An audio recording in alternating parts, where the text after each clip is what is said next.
Meghan Markle is furious after discovering that Prince Harry secretly signed the Highgrove Accord with King Charles without telling her.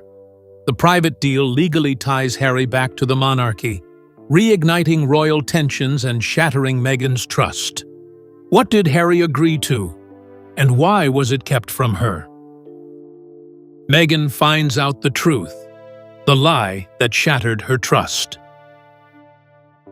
In December 2025, Meghan thought Prince Harry was traveling for a well-publicized charity event in Wales. That's what he told her. No cameras, no media updates, no social coverage. Nothing unusual at first. But as the hours passed, something felt off. Meghan, known for trusting her instincts, checked the shared location tracker on Harry's phone, a detail most couples don't think twice about. But this time, what she saw changed everything. Harry wasn't in Wales. He was at Highgrove House, alone and unannounced. The discovery wasn't just unsettling, it was devastating. When Harry returned to their Montecito estate the next day, Meghan didn't scream. She didn't accuse. She just looked at him and asked quietly, "Why did you lie to me?" That one sentence carried all the weight of the past 5 years. Their exit, their unity, their shared defiance of royal control. And now, it was cracking. What Harry revealed next was worse than she imagined. He had met privately with King Charles. Not only that, during that secret meeting, Harry signed a formal agreement now known as the Highgrove Accord.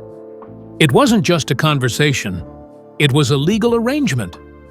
The deal involved Harry re-establishing UK residency on paper, without informing his wife or even his brother. Meghan was left blindsided. The most painful part?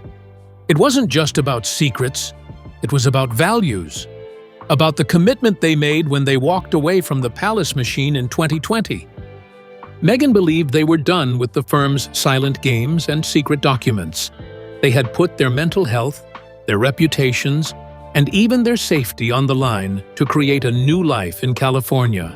And now, Harry had quietly made a move that pulled him back into the very system they had escaped. Harry tried to explain. He said the decision was complicated, that it wasn't about royal duties, but about legal status, and that Charles had no other option. But Meghan wasn't hearing logistics. She was seeing betrayal. Her voice broke when she said, "You promised we'd never go back."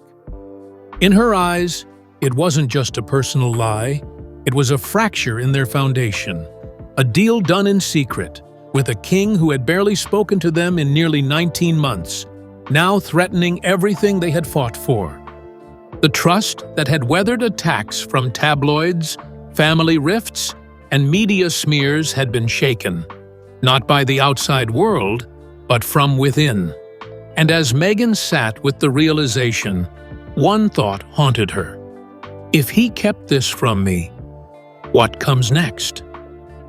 When trust is broken, it's not just the truth that's lost. It's the entire story you thought you were living. Anonymous. From this moment forward, the silence between them would speak louder than words. But as we'll see next, what really happened at Highgrove will explain why this deal was made in the shadows to begin with, and why it had to stay hidden. Next, the secret meeting at Highgrove. Why it had to be hidden. Where everything started to unravel, not just for Meghan, but for the monarchy. The secret meeting at Highgrove. Why it had to be hidden. The meeting was never meant to be public. Not now, not ever. It happened on a cold morning in mid-December 2025. After nearly 19 months of silence between father and son, King Charles sent a private message to Harry through an intermediary. A request, not a command. The location? Highgrove House in Gloucestershire. The one place that still held a sense of private family history, away from press, advisors, and palisades. No one was to be informed. Not William, not Meghan, especially not Meghan. Harry arrived alone, under the radar. No security entourage, no photographs. He was escorted directly to the orchard room, a sunlit parlor lined with old family portraits. Photos of Diana, of young William and Harry, even one of Queen Elizabeth II, all placed deliberately by palace staff. It wasn't just a room, it was a message. This wasn't business, this was blood. Charles waited with documents in hand, his tone not forceful but weary. This wasn't a monarch addressing a rogue prince. It was a father appealing to his son. One last time. He laid out the issue plainly.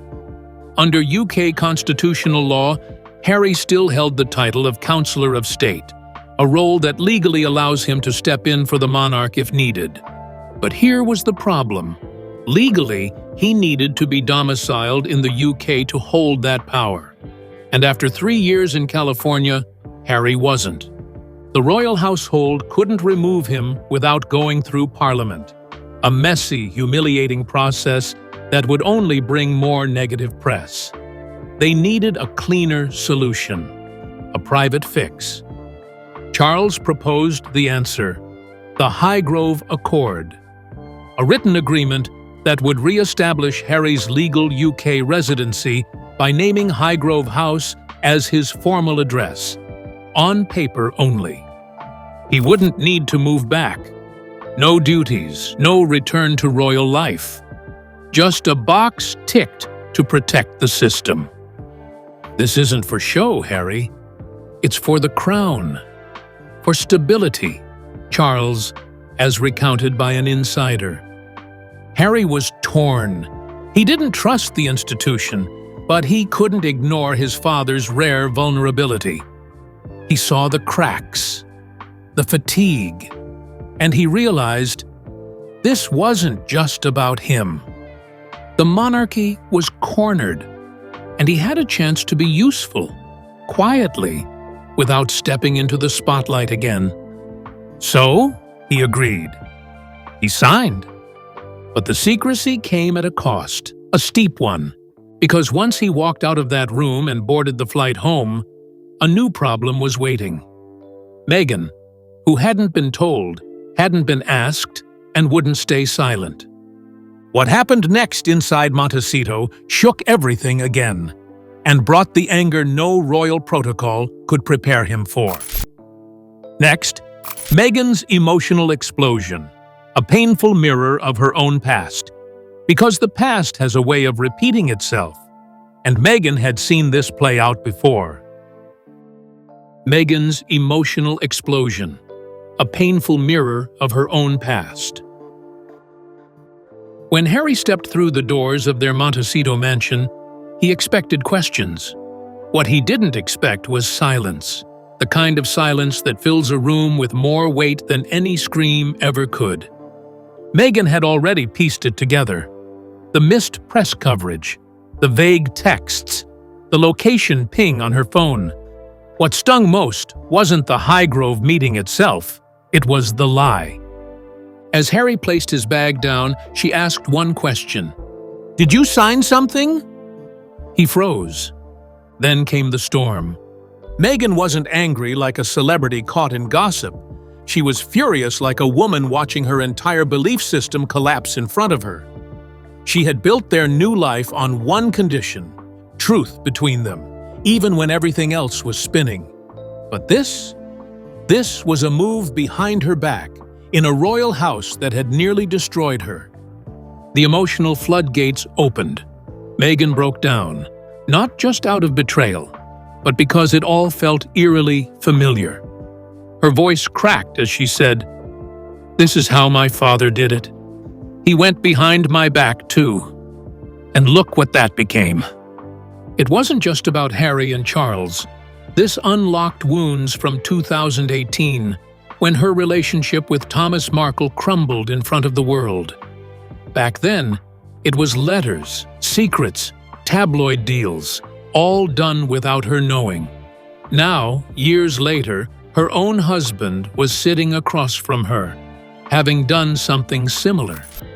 She paced the room, recounting everything they'd been through, leaving the UK in 2020, the endless headlines, the palace smears, the Oprah fallout.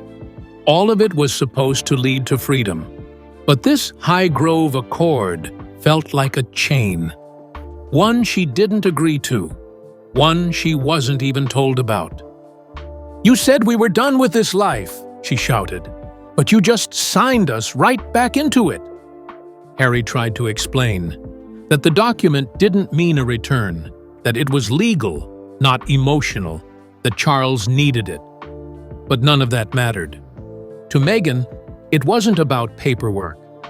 It was about partnership, about a vow they made when they chose each other over royalty. What made it worse? The realization that William hadn't been told either. Harry had made a deal that impacted the entire family and kept everyone in the dark. Meghan knew the backlash was coming, not just from inside their home, but from the firm itself. For days, the tension inside Montecito lingered like a fog. Meghan canceled a public event. Her friends described her as distant, irritable, guarded. Harry barely left the house. They tried therapy. They tried talking. But the trust that had once felt unbreakable now had a deep, visible crack. The question now wasn't, "Why did you sign?" It was, "Can we survive this?" Meanwhile, nearly 5,000 miles away, Prince William was about to find out what his father had done. And when he did, the royal palace would feel the aftershock. Because next, it wouldn't be Meghan exploding. It would be the heir to the thrones. The heir's fury. Prince William finds out the back channel. The real detonation didn't happen in California. It happened at Kensington Palace, just 48 hours after Harry's quiet return from Highgrove. Prince William was not informed about the meeting. Not told, not hinted, not even warned. And when he found out, through a senior aide, not through family, his reaction was instant, sharp, and cold. Sources say William's voice echoed down the palace corridors as he demanded, "Why was I excluded? Why him, and not me?" To William, this wasn't just a private family meeting. It was a constitutional betrayal. As the heir to the throne, he believed all matters involving counselors of state, especially those that require legal standing, should have passed through him. Instead, a secret agreement had been made that directly affects royal protocol, and no one bothered to even brief him. He felt blindsided, undermined, and most of all, replaced. The moment cut deep. William had spent the last 3 years upholding the monarchy while Harry attacked it from abroad. He walked the line, took the press beatings, silently supported King Charles during scandals, funerals, and the public collapse of Prince Andrew.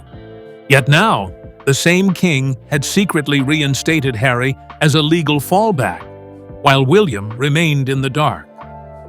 "My loyalty has cost me everything," William allegedly told a close confidant. "And still, I'm left out." The bitterness wasn't just about Harry. It was about Charles, too. This wasn't the first time William had watched his father prioritize family optics over internal transparency. But this time, it felt different. It felt like betrayal. Not just personal, but royal. William demanded a formal explanation. Not a phone call, a briefing. Palace insiders say there was a tense closed-door meeting the following evening. Charles tried to defuse the situation by framing the Highgrove Accord as a harmless legal safeguard. But William wasn't having it. He challenged his father directly. "What else are you planning without telling me? If you don't trust me now, when will you?" The room reportedly fell silent. There were no raised voices, no slammed doors, just icy tension and a long pause that spoke louder than any argument. William left that meeting with no further comment, and hasn't mentioned the accord publicly since. But inside the palace, it was clear. A line had been crossed. Not between brothers, between king and heir. What had begun as a father-son reconciliation had now become a power fracture. One that raised quiet questions inside the monarchy about succession, transparency, and loyalty. And behind closed doors, staff began preparing for fallout. Because if William was this shaken, how would the rest of the firm react when the deal became public? Even more dangerously, what if it wasn't meant to stay secret? As Charles tried to hold the family together, the real reason for his desperation was becoming clear.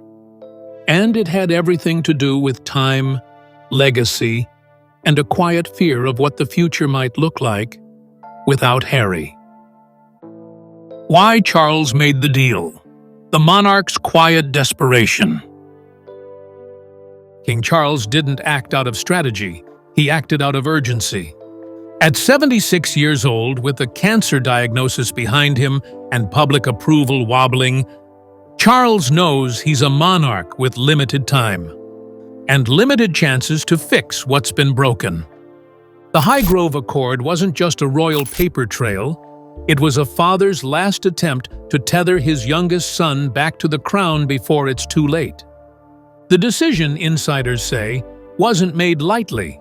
In fact, it had been brewing quietly since Christmas 2025, when Charles gave a rare emotional speech calling for healing, unity, and the future of our family. Many dismissed it as poetic fluff, but those close to the king say it was a direct message. To Harry. "I've lost my parents," Charles reportedly told an aide. "I don't want to lose my sons too." But legal matters forced his hand. With Prince Andrew officially stripped of royal duties, there was a constitutional hole. Under law, councillors of state must reside in the UK. Harry had forfeited that requirement when he left in 2020. The monarchy was on the brink of a legal gap, unable to operate if Charles were ever ill or abroad. So Charles made a decision. Quiet, clean, and contained. He offered Harry a legal foothold. Highgrove would serve as his UK base. It gave him a technical residency. No need for headlines, no need for a royal return. Just enough to patch the institution. But the personal stakes were higher. Charles saw this as a back channel to his grandchildren, Archie and Lilibet, who he barely sees. The accord wasn't just ink on paper. It was his only shot at holding on to the bloodline. If we lose Harry forever, Charles is said to have warned aides, we lose them too. He knew Meghan wouldn't approve. He knew William would be furious. But to the king, the long game mattered more. A legacy must be preserved, even if it's held together by secrets. But secrets don't stay hidden forever. And what Charles viewed as salvation, others were beginning to see as betrayal, disguised as diplomacy. Especially Meghan, who now realized this agreement threatened everything they had escaped to build. And when she discovered what this meant for her children's legal status, the fire only grew hotter. Because the next truth? It wasn't about Harry or Charles, it was about Archie and Lilibet, and the monarchy's long grip on their future. The real stakes, Harry's children, and the future of royal ties. For Harry, the Highgrove Accord wasn't just about him. It was about Archie and Lilibet. By securing UK residency on paper, he ensured his children remained in the royal succession line. It wasn't about titles or status. It was about legal protection, inheritance, and long-term rights. This is for them, not me. They deserve options, Harry reportedly told a friend. Under British law, residency can affect a child's access to titles, security, and estate benefits. Without it, the door could quietly close. But to Meghan, it felt like the past creeping back in. She feared their children would be pulled into a system they escaped in 2020, one filled with press, control, and public expectation. Behind closed doors, legal teams were activated. Meghan worried the monarchy might use the children, pushing for appearances, titles, or even schooling decisions. "What else have they planned behind our backs?" she reportedly asked. Harry insisted it was just a safeguard, but Meghan saw a leash. Now, two worlds, Montecito and Highgrove, are tugging at the future of their children. And inside their home, the silence that followed that signature said everything. The fallout at home. Tension behind Montecito's gates. The moment Harry returned to Montecito, the atmosphere shifted. Meghan didn't yell. Her silence was louder than anything she could have said. For the next 72 hours, their home became a quiet battleground. Harry had signed the Highgrove Accord without telling her. To Meghan, it wasn't just betrayal, it was surrender. "This isn't just a paper, Harry. It's a reversal," she reportedly told a friend. She pulled away, canceling events, skipping appearances. Friends noticed she was cold, anxious, and exhausted. Harry, meanwhile, spiraled into guilt. He believed he had done the right thing. Now, he wasn't sure their marriage could survive it. They returned to therapy, not for headlines, for survival. "We built this together. Now you've gone back without me," Meghan said during a session. Staff noticed tension. Conversations faded, schedules split, rooms stayed empty. Insiders called it the first true crack since Megxit. Meghan began questioning if Harry still believed in the life they'd built. And Harry, caught between duty and love, was asking if securing a future for his family had just cost him everything. Then came the next blow, not from home, but from Buckingham Palace. Palace, power play. Andrew out, Harry back in. At the heart of this royal drama was a power shift no one saw coming. With Prince Andrew officially removed from public life after the Epstein scandal, the monarchy faced a serious problem: a vacant Councillor of State seat. King Charles, needing legal continuity, turned to Harry, the only royal with eligibility who could fill the gap. The catch? Harry wasn't legally UK-based, so the Highgrove Accord changed that. A hidden clause quietly reinstated Harry's UK residency without requiring a physical return. "The institution cannot be vulnerable," a senior aide reportedly warned. Harry was the only viable replacement. When Prince William found out, he exploded. He hadn't been informed. To him, this wasn't just a constitutional fix. It was betrayal. "You asked for my loyalty.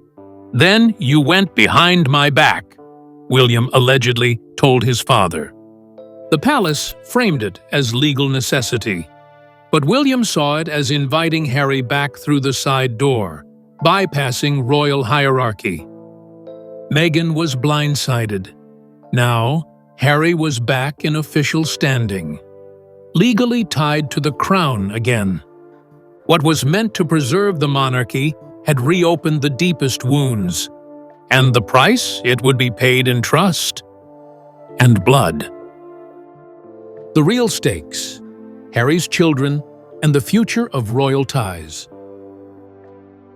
Many believed Harry and Meghan had fully severed royal ties, but the Highgrove Accord revealed otherwise. With one signature, Harry re-established legal domicile in the UK, quietly preserving his family's royal connection. This wasn't just about him. It was about Archie and Lilibet. Without that legal link, future titles, inheritance, and security protections could disappear. Harry saw danger in cutting ties too cleanly. "This wasn't about me," Harry reportedly said. "It's about what they might need when I'm gone." The accord became a bridge, keeping open ceremonial and legal rights for his children. If something happened to King Charles, Harry now had a foothold, and so did his kids. But the move cut deep at home. Meghan saw it as a betrayal of their escape. She didn't see heirs. She saw children needing freedom, not protocol. This sparked the deepest divide yet between them. While Harry chose long-term options, Meghan feared re-entanglement with a system that once pushed her to the edge. Now, that system has a quiet claim on their children, a future they may not choose, but one that now legally exists. The silent consequences. Who pays the price for this pact? The Highgrove Accord may have solved a royal crisis, but it opened deep personal wounds. Behind Montecito's gates, Meghan now moves with caution, emotionally distant, shaken by what feels like betrayal. She feels watched from both sides again, a friend shared. The silence between her and Harry is heavy. He acted alone. She was shut out. Across the ocean, Prince William is just as furious. The secret meeting undermined him. The heir to the throne wasn't even informed. King Charles, though, got what he wanted: legal clarity. Harry remains Counselor of State, on paper. But emotionally, he's split in two. In California, he lives with guilt. In London, he's now a ghost of royal duty. Present in law, absent in person. There was no statement, no public deal. Just a document, a signature, and a storm. Is Harry inching back toward duty? Will Meghan walk away? Is William preparing to protect the crown at any cost? No answers. Only fallout. This wasn't a signature, a palace aide whispered. It was a spark. And now, in the silence, the royal family braces for whatever burns next. Is this the beginning of Harry's quiet return to royal life, or the final crack in his marriage? One signature, endless fallout. Stay tuned for more royal revelations.